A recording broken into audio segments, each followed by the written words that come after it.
हाँ जी, welcome back guys. आज के इस पर्टिकुलर वीडियो से हम लोग एक कंप्लीट कोर्स को स्टार्ट करने वाले हैं D2C बिजनेसेस के अराउंड। सबसे पहले तो हम लोग ये समझने की कोशिश करेंगे कि आखिर D2C बिजनेसेस का बिजनेस मॉडल क्या है, जिसको हम लोग आज ही के वीडियो में कवर कर लेंगे। उसके बाद हम लोग बात करेंगे कि किस तरीके से D2C बिजनेसेस को ग्रो किया जाता है, और साथ ही साथ बहुत डिटेल में हम लोग समझने की कोशिश करेंगे D2C बिजनेसेस की relation with regards to performance marketing, या परफॉर्मेंस मार्केटिंग का इस्तेमाल करके किस तरीके से D2C बिजनेसेस को ग्रो किया जाता है। कुछ टेक्निकल एस्पेक्ट्स वगैरह भी होते हैं, या किस टाइप की टेक्नोलॉजीज को हमें फॉलो करना चाहिए अगर हमारा कोई D2C बिजनेस है, या जब हम अपना D2C बिजनेस स्टार्ट करने की सोचते हैं तो वेबसाइट के बारे में किस तरीके से सोचना चाहिए, एड्स के बारे में किस तरीके से सोचना चाहिए। इन सभी चीजों को हम लोग कवर करेंगे इस पर्टिकुलर कोर्स के अंदर विद इन डिफरेंट वीडियोस। तो आज के इस पर्टिकुलर वीडियो में बिल्कुल बेसिक वीडियो हमारा ये बात करेंगे केवल D2C बिजनेस मॉडल के बारे में कि आखिर ये D2C क्या होता है, नॉर्मल ई कॉमर्स से, मार्केट प्लेस से किस तरीके से अलग है, क्या बेनिफिट्स D2C बिजनेसेस में हमें मिलते हैं, इसकी चर्चा करेंगे हम लोग आज के इस पर्टिकुलर वीडियो के अंदर।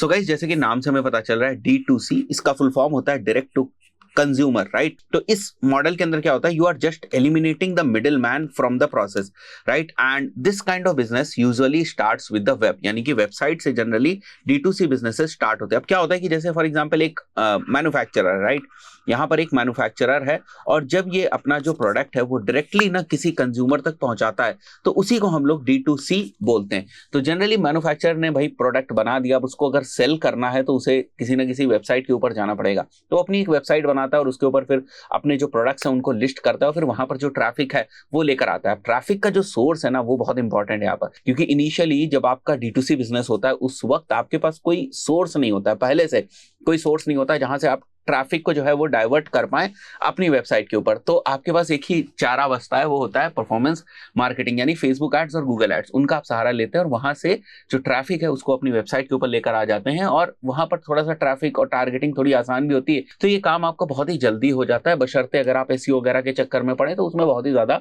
टाइम लगता है। तो D2C बिजनेसेस की शुरुआत में अगर मैं बात करूं तो सक्सेस में बहुत बड़ा रोल होता है एक बेहतर परफॉर्मेंस मार्केटिंग स्ट्रेटजी का, या अगर उन्होंने किसी एजेंसी वगैरह के साथ कोलैबोरेट कर रखा है तो उस एजेंसी का बहुत बड़ा रोल होता है। क्योंकि शुरुआत में ना एजेंसीज बहुत अच्छे तरीके से गाइड कर देती, क्योंकि D2C बिजनेस ओनर को ना बेसिकली अपने प्रोडक्ट के बारे में जानकारी होती है, मैन्युफैक्चरिंग के बारे में जानकारी होती है, बट टेक्नोलॉजी को वो उस चीज के साथ सिंक नहीं कर पाता है। किस टाइप के कैंपस रन करने चाहिए, किस टाइप के कैंपस नहीं रन करने चाहिए, किस तरीके से परफॉर्मेंस मार्केटिंग का यूज करना चाहिए। तो ऐसे में अगर कोई बेहतर उनको गाइड करने वाला पर्सन मिल जाता है, एजेंसी मिल जाती है, या कोई मेंटोर मिल जाता है, तो ये चीज बहुत ही ज्यादा आसान हो जाती है। फाइन।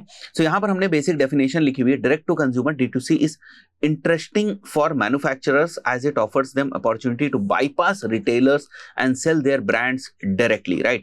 कुछ लोग कंफ्यूज होते हैं कि D2C और ई कॉमर्स में क्या डिफरेंस है। देखिए, D2C का सीधा सा मतलब ये होता है कि आपकी अपनी एक वेबसाइट है और उसके ऊपर यूजुअली आप एक ही ब्रांड का जो है वो प्रोडक्ट सेल कर रहे होते हैं। जैसे फॉर एग्जांपल अगर मेरी कोई ब्रांड है X और उस ब्रांड का लेट्स से ये पेन टैब आता है, उस ब्रांड का जो है वो पेन आता है, तो हम भाई अपनी वेबसाइट के ऊपर, अपनी D2C वेबसाइट के ऊपर अपनी ही ब्रांड बेचेंगे, किसी दूसरे की ब्रांड नहीं लेकर आ जाएंगे। अगर कोई हमसे बोलता है कि सर ये रहा हमारा प्रोडक्ट और हम भी पेन बेचते हैं, आप यहाँ पर बेचने लगो, ऐसा यूजुअली नहीं होता है। तो मैन्युफैक्चरर्स जब अपनी ब्रांड को लेकर आते हैं वेबसाइट के ऊपर, देन हम बेसिकली इसको टर्म देते हैं D2C। Otherwise it becomes e commerce. जब आप बहुत सारी डिफरेंट ब्रांड्स और उन सब चीजों को लेकर आ जाते हैं एक ही प्लेटफॉर्म के ऊपर, it actually becomes e commerce, ठीक है। और e commerce there can be market place too, जैसे अगर मैं बात करूं अमेजॉन की, अगर मैं बात करूं फ्लिपकार्ट की, ठीक है, जो भी आप नाम लेना चाहो, जो भी फेमस नाम लेना चाहो, that is basically e commerce market place. अब इसी चीज को हम लोगों ने एक बहुत ही बेसिक सी डेफिनेशन में लिखा हुआ है, इन D2C ओनली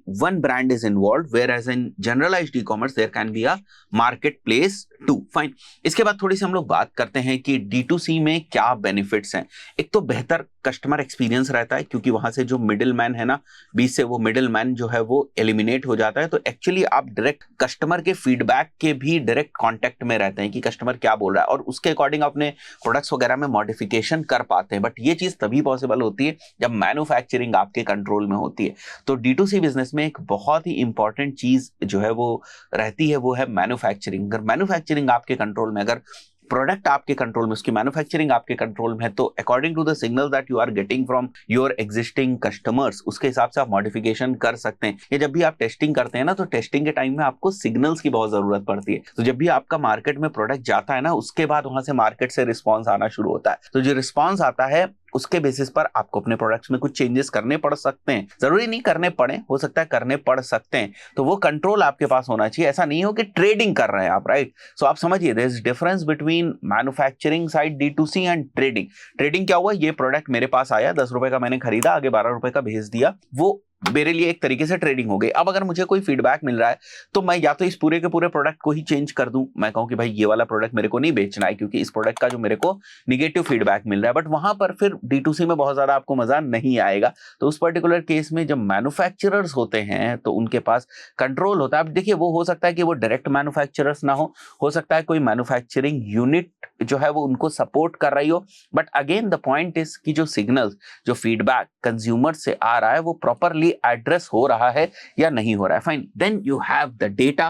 क्योंकि मिडिल मैन, अगेन देखिए डेफिनेशन तो बहुत ही क्लियर है ना, क्योंकि मिडिल मैन कोई नहीं है बीच में, आप डायरेक्ट कंज्यूमर तक पहुंच रहा है, वही D2C है, राइट। तो डेटा भी आपके पास डायरेक्ट आ रही है, you have pretty good data in terms of pixels में आपके डेटा होती है, आपके पास ऑर्डर्स के फॉर्म में डेटा होती है, आपके पास कार्ट अबेंडनर्स के फॉर्म में डेटा होती है अगर आपकी वेबसाइट है, right. Control over customer journey, ठीक है। Higher gross margin, again middle man हट गया तो ग्रॉस मार्जिन ज्यादा होंगे आपके पास। बीच में आप खर्चे किस तरीके से करते हो इसकी हम लोग और चर्चा करेंगे, क्योंकि यहाँ पर हायर ग्रॉस मार्जिन की तो बात हो रही है, बट ऐसा नहीं कि बीच में खर्चे नहीं होते, बहुत सारे खर्चे होते हैं। आपके मार्केटिंग के एक्सपेंसेस होंगे, आपका RTO होगा, आपके वेबसाइट मेंटेनेंस के बहुत सारे डिफरेंट जो है, आपके स्टाफ की सैलरीज होंगी जो पैकेजिंग वगैरह कर रहे होंगे, आपका सपोर्ट स्टाफ होगा कोई तो उसका कुछ सैलरीज जारी होंगी। तो बीच में जो है वो बेसिकली आपके एक्सपेंसेस होते हैं। बट अगर आपको अपनी D2C बिजनेस को सक्सेसफुल बनाना है तो इस चीज को भी समझना पड़ता है कि मेरा ग्रॉस मार्जिन कितना है और खर्चे वर्चे निकाल के मेरा नेट प्रॉफिट जो है वो कितना बनता है, उसके बाद जाकर आप इस चीज को बेहतर तरीके से समझ पाएंगे, right. You are more flexible in testing new marketing strategies, क्योंकि कोई बहुत बड़ी टेक्नोलॉजी नहीं यूज हो रही होती, आपके पास नॉर्मली वेबसाइट होती है, आप फेसबुक एड्स और गूगल एड्स रन कर रहे होते हैं शुरुआत में जो है वो ट्रैफिक लाने के लिए। तो वहां पर बहुत सारे एंगल्स, बहुत सारे जो क्रिएटिव्स हैं, बहुत सारा जो यूजर जनरेटेड हमारा कंटेंट होता है उसको टेस्ट करने की आपको फ्लेक्सिबिलिटी जो है वो मिल जाती है। So you have scope of a very good scope of testing new marketing strategies. तो ये बेसिक है, इन्हीं सब चीजों बहुत डिटेल में हम लोग आगे आने वाले वीडियोस में कवर करने वाले, तो फॉलो करते रहिएगा पूरी सीरीज को, पूरे कोर्स को। इस पर्टिकुलर वीडियो में इतना ही, मिलता है नेक्स्ट वीडियो में। Till then good bye.